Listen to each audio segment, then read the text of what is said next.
Estamos aquí con Amado Avendaño, Amado de las 500 noches, que ya son como más de 1000, para platicar de la visita de la vicepresidenta Kamala Harris a México, que la verdad, Amado, seguimos haciendo ridículos mundiales. ¿Cómo estás? Hola, ¿cómo estás, Stephanie? Mira, sí, y más allá de los osos que hizo el presidente en la recepción de la vicepresidenta o de la presidente Kabala, Kumbala, Kalimba o como quiera que se llame, este, pues la verdad es que lo que hace falta es entender qué cosa hay de fondo en esto y en realidad a qué vino la señora Kamala Harris a México y cuáles son las preocupaciones que tiene. No es que sean tan bonitos y nos quieran ayudar mucho, ¿no? No, claro, yo creo que ella necesita pulir sus credenciales en política exterior, no tiene mucha experiencia y tanto el viaje como a Guatemala como el viaje a México, yo creo que ha sido el primer reto en esta materia en su administración. Y bueno, es tratar con gobiernos con enfoques diferentes, más allá de las ideologías, que la primera diferencia se vio en que ella todavía, a pesar de venir de un país que ha sido muy exitoso con su campaña de vacunación, ella todavía viene con cubrebocas y nuestro presidente como si siguiéramos en 2019. Yo creo que de ahí se ven las primeras diferencias, las primeras preocupaciones que van más allá de la migración, como tú bien lo comentas, Amado. El tema de seguridad nacional, y no sé si te diste cuenta que en la conferencia de prensa, a mí me llamó muchísimo la atención este asunto que trae muy bien planteado la señora Harris, que es el empoderamiento de la mujer, Las cosa que mujeres. en México sufrió un tremendo revés. Habló de un concepto que platicaba yo en 500 noches, el concepto de salud digital y financiera de las mujeres que las libera del maltrato familiar y que las hace independientes. Eso es una maravilla, porque mientras las mujeres sigan atadas a la violencia, porque una de las cosas que dijo me llamó mucho la atención es, las mujeres soportan todo con tal de proteger a sus hijos. Y eso me Claro. parece que fue un asunto que a mí me rompió un poquito el corazón decir, claro, y el hecho de que hayan quitado las estancias infantiles tuvo que ver con eso, el hecho de que la Claro, mayoría de las mujeres fueron quienes perdieron su trabajo en esta pandemia, y el énfasis que hacen ellos, es decir, porque esta reforma laboral a la que le va a poner énfasis con esos 1.300 millones de dólares que van a destinar de Estados Unidos, tiene que ver con eso, ¿no? claro. Mira, hay una frase que yo no soy marxista, pero que en esto sí le doy la razón al de algunos compañeros Marx, que Marx siempre dijo que la dependencia económica conlleva la esclavitud, y yo creo que es el tema de muchas mujeres aquí en México, y fíjate que a eso hay que sumarle el contexto de pandemia, porque muchas mujeres que sí estaban trabajando tuvieron que dejar su chamba por tener que estar cuidando a los niños en casa, que ya no iban a la escuela, ¿no? Apoyar tal vez más al marido, mantener la familia unida, Amado, que esa es una chambota que nadie reconoce, ¿eh? Y que yo creo que sí se debería de reconocer porque pues las mujeres, las madres de familia están formando ciudadanos, están formando personas y sobre todo se arriesgan a muchas cosas, entre ellas la violencia, y por eso quieren invertir estos 130 millones de pesos que vienen de USAID, que fíjate que aquí es algo como que controversial, porque USAID también es la misma agencia de Estados Unidos que financia a mexicanos contra la corrupción y la impunidad. Y entonces yo no entiendo por qué sí se la arman de tos a mexicanos contra la corrupción y la impunidad, y cuando pues, se las dan directamente al gobierno federal, entonces ahí sí se recibe de buenas. Eso a mí como que me causa mucho ruido, no sé tú cómo lo veas. Pues mira, este gobierno ha sido profundamente hipócrita con eso, ¿no? Es lo que es como me recuerda un poco a los aficionados en el estadio viendo el fútbol en un juego muy polarizado en el que cuando el árbitro marca en su contra, árbitro vendido, y cuando marca a favor, muy bien, árbitro, ¿no? O sea, es ese fanatismo casi deportivo, de aficionado deportivo de este gobierno. Y además, déjame comentarte lo que pasó esta mañana en la mañanera con la visita de los embajadores de Canadá y de Francia, que fueron a firmar el asunto de los trenes que se van a fabricar para el Tren Maya de Bombardier. Alston, y el presidente se avienta un soliloquio como de media hora o más, hablando de sus expectativas del Congreso y de las elecciones, y dije, qué Así. pinche vergüenza, de veras, que tengan que estar soportando ese nivel de estatura, a ese enano político que es el presidente cuando se mete esas cosas, cuando los señores iban a otra cosa. Es que eso se ve en el mundo, pues es una burla lo que sucede. O sea, ¿qué nos interesa? El presidente está obsesionado con los asuntos de su política partidista, se asume como líder de su partido, no como jefe de Estado, y mientras hay un par de diplomáticos de dos países de altísimo nivel que van a invertir en este país y le sale con esas estupideces eso sí, la verdad es que digo, yo sé que no pueden hacerlo porque son gente decente, pero yo me hubiera levantado y me voy, ¿no?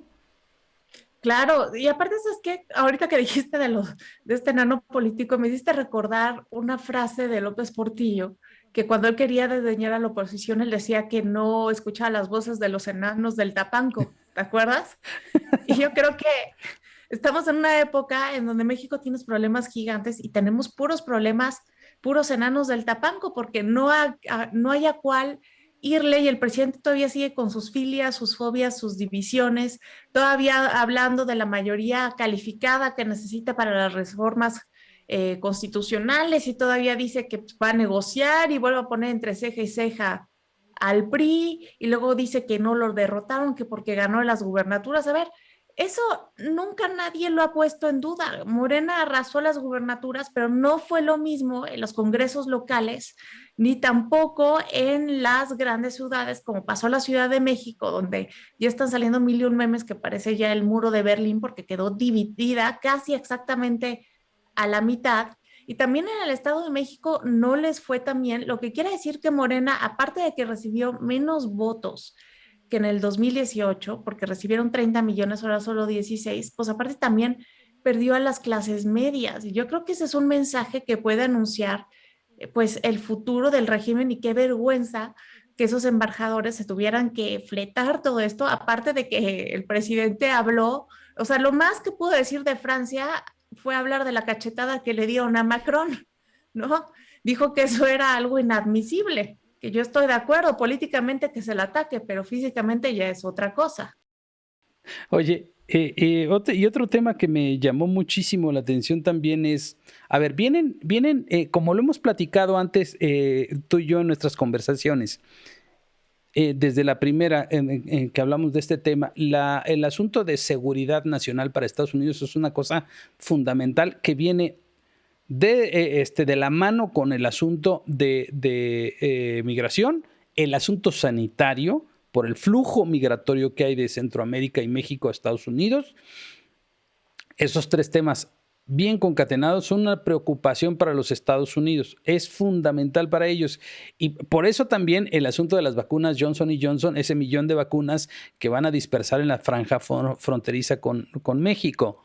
Pero no es meramente un asunto que tenga que ver, ay, vamos a ver cómo les ayudamos a los mexicanos. No, ellos están blindando su frontera. Es el equivalente a hacer el muro de Trump, pero como bien dijo Kamala Harris, yendo a las causas, tratando justamente, no con sembrando arbolitos y esas estupideces, sino con de veras con generación de empleos de verdad, con inversión en los lugares de origen de las personas, porque ellos sí se toman en serio estas broncas, porque para ellos sí es un asunto de seguridad nacional serio y porque ellos sí responden en realidad a sus electores. Ellos, imagínate, Kamala Harris podría ser la próxima presidenta de los Estados A mí Unidos. eso ya me sonó como a comercial, como a propaganda electoral de nosotros sí, ellos no. Pero fíjate, y aparte el tema migratorio es sumamente electorero, o sea, siempre parte de Estados Unidos en dos cuando llegan sus elecciones. Para mí lo que me llama la atención es que, por ejemplo, en Guatemala sí hablan de combatir la corrupción y sí dijeron que iban a impulsar a empresas como Microsoft y Mastercard para que pues impulsaran el desarrollo y la gente no tuviera que dejar los lugares donde viven y pudieran visitar a sus abuelos. Me parece muy bonito ese discurso. Pero también en México siguen con la misma línea, pero no tocan el tema de las drogas, que en gran medida la violencia detonada por el narcotráfico es lo que hace que no se logren desarrollar los lugares y que la gente deje sus hogares para irse. Y como ese es un tema tabú en Estados Unidos, pues no lo van a tocar y esto para mí sigue siendo un parche. Y te pongo el ejemplo de San Pedro Sula, que está en Honduras, que se está desarrollando como un hub comercial muy bonito y de repente empezó a pasar la mayoría de la cocaína que va a Estados Unidos por ahí, pues ya no hubo hub, ya nada más hubo pura violencia y ahora de ahí salen las caravanas migrantes. Entonces, ¿de qué sirve tanto dinero si no se atacan otro tipo de causas? Yo espero que detrás de esto, que no quieren tocarlo públicamente por lo que implica en términos mediáticos, lo estén tratando abajito del agua, porque cuando menos se echaron una conversación pues bastante larga estos dos, aunque ahí sí habla de rapidito el presidente. Y yo creo que sí es una preocupación para Estados Unidos. Si no lo están tratando en lo público, sí van a ponerle un énfasis porque el tráfico de armas y el tráfico de drogas en determinado momento lo pueden matizar, pero si se les vuelve una bronca más grande, se les puede revertir esta popularidad que tienen ahora los demócratas, ¿no?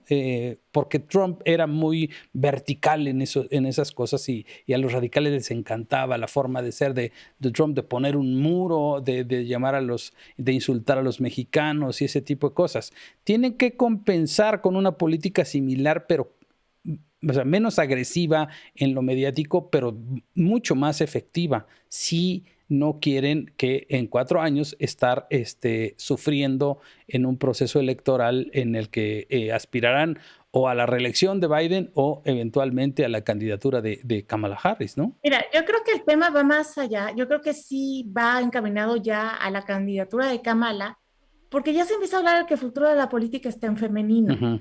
Y el tema de que venga a empoderar mujeres en Guatemala y en México, yo creo que va de acuerdo con eso. Hoy estaba escuchando una entrevista que le estaban haciendo a una de las mujeres empresarias que estuvo ahí con ella y la describe de una manera maravillosa, ¿eh? Dice que él es una persona muy empática, que te mira a los ojos, que te escucha, que entiende de lo que estás hablando, que no solo viene a decir lo que van a hacer, que también viene a escuchar lo que tú tienes que decir y a escuchar lo que tú tienes que proponer. Y que más que estar ahí con una vicepresidenta que se existió como en un círculo de amigas y la describen como una persona profundamente humana. A mí eso ya me huele a campaña y es que imagínate a su marido también, o sea, Doug Elmhoff, ya es una especie de Michelle Obama en masculino, o sea, es súper carismático, súper activo en redes, se describe a sí mismo como el segundo damo, ¿no? De Estados Unidos. Y pues bueno, ya van para allá, ya lo tiene todo planeado y pues yo creo que nuestro presidente, para los que lo siguen, han de decir, ah, ya tiene una bola del futuro. Por eso le dijo presidente Kabala, ve más allá. Sí, mira, ¿No? seguramente. Y también López Obrador está viendo en Kamala Harris una oportunidad de engancharse a su popularidad, a su carisma y tratar de sacarle raja a todo este apoyo. Otra de las cosas que habló justamente vinculado a estos apoyos de $130 millones, ha hablado mucho Kamala Harris también del asunto de la corrupción.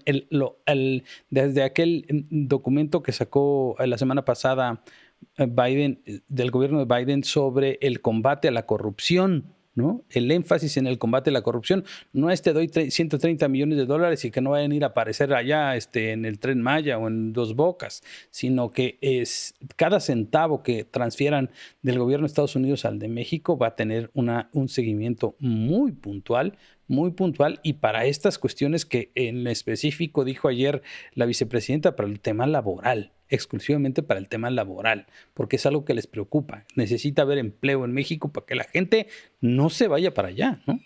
Claro, sí, eso es obvio, por eso están impulsando los motores de desarrollo y dicen que en septiembre van a tener una reunión de alto impacto para seguir fomentando el TEMEC, para que haya más lazos entre los tres países y se corra la cadena económica, ¿no? Ahora, a ver si es cierto, a ver, a ver si pasa Y hay que ver que ella se está enfocando mucho en América, mientras que el presidente Biden se está enfocando en Europa. Y esto recuerda mucho al segundo término de Obama, cuando Biden era vicepresidente y Obama le hace esta delegación, ¿no? Enfócate en los países del Triángulo del Norte. Entonces, de alguna manera, como que cambiaron y creo que regresa con victorias, ¿no? Con victorias en política exterior, porque le fue muy bien en Guatemala, le fue muy bien aquí. El presidente dijo que fue una reunión maravillosa y pues yo creo que es la primera reunión de tan alto nivel que tenemos con Estados Unidos. Y pues da mucho gusto que esto ya haya comenzado a pasar a pesar del escenario de pandemia que todavía sigue. Mira, y a querer o no, la verdad es que las cosas van a empezar a mejorar. Van a empezar a mejorar en México en términos económicos, porque es lo normal, es lo natural, el empezar a salir poco a poco de la pandemia, la reactivación económica, la inversión que va a venir, el engancharnos a esa locomotora de desarrollo que es Estados Unidos, pues nos va a terminar beneficiando con remesas, con que la gente de Estados Unidos regrese a México a generar turismo, inversión, porque es lo natural. Tenemos el mayor comercio entre dos países es el de Estados Unidos con México, 208,000 millones de dólares mensuales, es un montón. Se va a tener que reactivar. Y yo creo que estas cosas dan cierto nivel de certidumbre. El hecho de que haya venido la vicepresidenta a México y que esté preocupada por la situación económica de este país, creo que genera ciertos niveles de certidumbre no atribuibles al presidente López Obrador, pero a pesar de él, yo creo que la economía mexicana se va a empezar a recuperar un poco y eso es una buena noticia para todos, sobre todo para la gente que más lo necesita en este país, ¿no? Sí, definitivamente, porque, a ver, la línea de pobreza aumentó muchísimo con la pandemia y a pesar de que ya se habla de una recuperación laboral, Amado, yo creo que tenemos que tener en cuenta que hay pobreza laboral y aunque la gente tenga empleo, está mal pagada y estamos en una situación tal que a 50 millones de mexicanos no les alcanza para hacer las tres comidas al día. Eso es grave y mientras haya pobreza no va a haber estabilidad, no va a haber seguridad y entonces pues un país difícilmente puede florecer en esas circunstancias. Ahora, creo que es importante ver que en Guatemala se tocó el tema de la corrupción. Aquí por lo menos los reportes dicen que no se tocó el tema de la corrupción a pesar de que las mañaneras sí se toca el tema del financiamiento de mexicanos a la corrupción y a la impunidad y que tampoco se tocó el tema de la cláusula democrática, por eso Kamala Harris no fue al Senado. Pero yo creo que es tan importante el tema de la corrupción, porque quiero retomar lo que dice el artículo de The Economist, a ver qué opinas, que dice que el Economist, que el presidente no es personalmente corrupto. Ahí estoy de acuerdo porque pues no se le sabe nada al presidente, pero sí a gente muy cercana a él, que cualquier escándalo podría hacer caer a la cuarta transformación de la misma manera que la Casa Blanca y las casas el Malinalco de Videgaray hicieron caer a ese priismo. Creo que vienen tiempos interesantes, Amado. Sin duda, pero yo creo que sí va a hacer mucho énfasis el gobierno de Estados Unidos en el combate a la corrupción en México. Y eso, lo que dijiste al principio, fue lo primero que se me vino a la mente al momento de ver a Marcelo Ebrard y a su homólogo ahí firmando este documento del USAID. Que es justamente eso. Se me vino y dije, pues solo falta que aparezca ahí atrás de ellos Claudio X González y firme también ahí el documento, ¿no? Como testigo de honor. Dije, pues, y creo que tú lo subiste en Twitter, una caricatura de Jabás donde le dice, oiga, Marcelo Ebrard le dice al presidente, ya le dijo lo de mexicanos contra el presidente. No, eso es en las mañaneras nada más, ¿no? O sea, no, trae un discurso claramente para las mañaneras y otro discurso ya para ¿Sabes las cosas qué? en serio, ¿no? Y eso me recuerda muchísimo a Donald Trump. ¿Te acuerdas que Donald Trump en sus conferencias de prensa decía que le caía muy bien el presidente López Obrador, que era a wonderful man, que era un hombre maravilloso, etcétera, etcétera, etcétera? y unas horas después lo veías frente al muro fotografiándose para seguir alimentando sus masas. Es así como que en la política, pues la mano derecha no tiene que saber lo que hace la mano izquierda, pero al final estamos ya todos tan interconectados por las redes sociales, por la velocidad con la que viaja la información, que nos damos cuenta de todo y hay unas cosas que nada más no cuadran, pero pues este no sería el primer caso en la política porque ya parece ser una norma. Y cada vez fíjate que hay más gente que se interesa por más detalles de las cosas. O sea, era esto, ¿a qué vino la señora? ¿Por qué viene? Todos estos detalles, hay mucha más conciencia y lo estamos viendo en los procesos de votación. Déjate tú de los volúmenes o quién haya ganado, la diferenciación de los votos. Unos votan votas por uno en lo local, por otros para tus gobernantes locales, por otros para los federales. Ahí como que la gente empieza, ya no hay esto del casi todos los votos por lo mismo.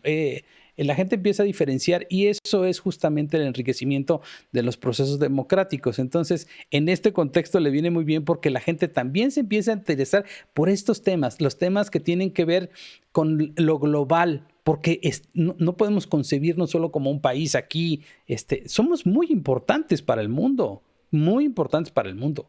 Y a veces no tomamos conciencia de ello. Y sí, como ya lo vimos en las semanas pasadas, los diarios más importantes del mundo de distintos países le han estado poniendo unas cachetadones al presidente en sus páginas porque la verdad es que le están tratando de decir, oiga, párele tantito, o sea, nos afecta a todos. Lo que usted haga va a terminar en algún momento afectándonos a todos, a inversionistas de sus países, a los ciudadanos que tratan de hacer negocios en este país, a muchas cosas que repercuten de alguna manera en el mundo y ya lo están viendo en esos lugares, ¿no? Claro, es como si de alguna manera a raíz del artículo de Economist, México se pusiera de moda, Exacto. ¿no? Para O desgracia. sea, como que se pusieron los reflectores y a partir de ahí, mira, hasta empezaron a cubrir nuestras elecciones intermedias, que pues esto tiene mucho que no pasaba a gran escala y sacaron titulares los principales medios de Wall Street Journal, de New York Times. Y todo el mundo decía, bueno, Morena sigue, pero sin superpoderes. Eso quiere decir cómo están viendo ya a México en el mundo, eso es bueno. Y aparte en el mundo, yo sí creo que los mexicanos somos número uno en la mente de Estados Unidos, para bien o para mal. Mira, nos aman por los tacos o por los burritos que ellos creen que son mexicanos, ¿no? Siempre dicen, mexicano o burrito, cuando son Tex-Mex, pero bueno, eso es un error y nos felicitan por el 5 de mayo creyendo que es nuestra independencia, ¿no? Pero también somos número uno porque nos tienen miedo, porque somos el país de al lado, porque somos diferentes, porque muchos mexicanos ya se pasaron a territorios que antes eran mexicanos, entonces de repente, pues son los bad hombres, ¿no? Que nos van a hacer desaparecer. Entonces, por eso México es tan importante para Estados Unidos, porque siempre de alguna manera inclina la balanza en materia electoral. Ahora, qué casualidad que el día que viene la vicepresidenta Harris anuncia que en abril México se consolida como el primer socio comercial de Estados Unidos por encima de Canadá y China, ¿no? Pues eso habla, uno, pues de la solidez, de la importancia de esta relación, pero también de nuestra dependencia económica. Y también que en un contexto de pandemia, pues Estados Unidos es de los países que compró vacunas para vacunar a 7 veces el tamaño de su población y que para negociar no solamente tiene dinero, también tiene vacunas y eso importa muchísimo, Amado. Pues sí, porque me da la impresión de que lo que está haciendo, tratando de hacer Estados Unidos es retomar el control del mundo, que en la pandemia lo perdió con Trump. O sea, la gente se empezó a burlar de Estados Unidos y de sus procesos democráticos, hasta de su propia economía, ¿no? Y creo que lo que están tratando es, como lo dijo Kamala Harris ayer, ¿no? Lo más importante es nuestra democracia, ¿no? Es su razón de ser, es como su religión, ¿no? La democracia. Entonces, creo que están tratando de hacer eso, de retomar su papel en el mundo, de líderes mundiales. Eso es lo que creo que es fundamental para ellos, porque ellos siempre han sido el Superman del mundo y que al interior de sus países, de su país, se les vea como que se perdió ese liderazgo, es grave para un gobierno, ¿no? Sí, totalmente. Y yo creo que ya son patadas de ahogado que Biden dice, bueno, mientras yo sea presidente, China no va a ser potencia mundial, pero yo creo que esto es algo que ni él con su buena voluntad puede parar porque Estados Unidos no tiene un plan para el adelanto tecnológico de China. China los rebasó en materia de tecnología, los rebasó con la economía digital y eso es lo que están intentando parar, pero no hay un plan, hay pura retórica. Y creo que ya estamos en el siglo asiático, en el amanecer del siglo asiático, porque China cerró el 2020 creciendo, cuando todo el mundo cerró decreciendo y aparte, pues firma el Tratado de Libre Comercio más grande del mundo con naciones asiáticas que juntas suman el 30% del Producto Interno Bruto Mundial. Entonces ya te habla de un nuevo motor económico integrado de ese lado, ¿no? Que va a jalar al mundo y aquí pues está Estados Unidos con Canadá, con México, que todavía no están creciendo económicamente, que todavía no salen del bache de la pandemia. Está América Latina, el resto de América Latina abajo, que está aún peor con sus problemas económicos. Y luego tienes a Europa, que pues tampoco ha logrado salir del bache. Entonces, de alguna manera, como que el sol ya se pasó del otro lado y yo creo que Europa también va a pasar de ser un actor principal a un actor secundario del reparto y todo está cambiando, pero ve, ahora sí dime con quién te juntas y te diré quién eres. Y a China ahorita le está yendo mejor. Sí, pero obviamente que el gobierno de Biden va a tratar de retomar, al menos ante los ojos de los suyos, un papel relevante para el mundo, ¿no? A pesar de todos los pesares, que es quizá algo de lo que se había olvidado un poco Donald Trump en toda esta borrachera presidencial que tuvo durante 4 años. Y es como tratar de reconstruir las formas que había perdido Estados Unidos en estos 4 años con Trump. Creo que ese es el intento y creo que es parte de esto, esta gira de Kamala Harris por México y Guatemala, ¿no? Sí, definitivamente. Y aparte es mandar un mensaje al mundo de que Estados Unidos de alguna manera va a seguir velando por su patio trasero, ¿no? De lo que siempre nos hemos Ujú. quejado. E incluso se tienen que cuidar las formas porque se habla de los países del Triángulo del Norte. Y eso, pues yo no sabía, pero ellos lo ven como despectivo porque dicen que pues no son un aglomerado, que son países individuales que tienen que ser vistos así. Y bueno, esto es, yo creo que lo más importante que podemos destacar de esta visita de Kamala Harris. No sé si quisieras agregar algo más, Amado.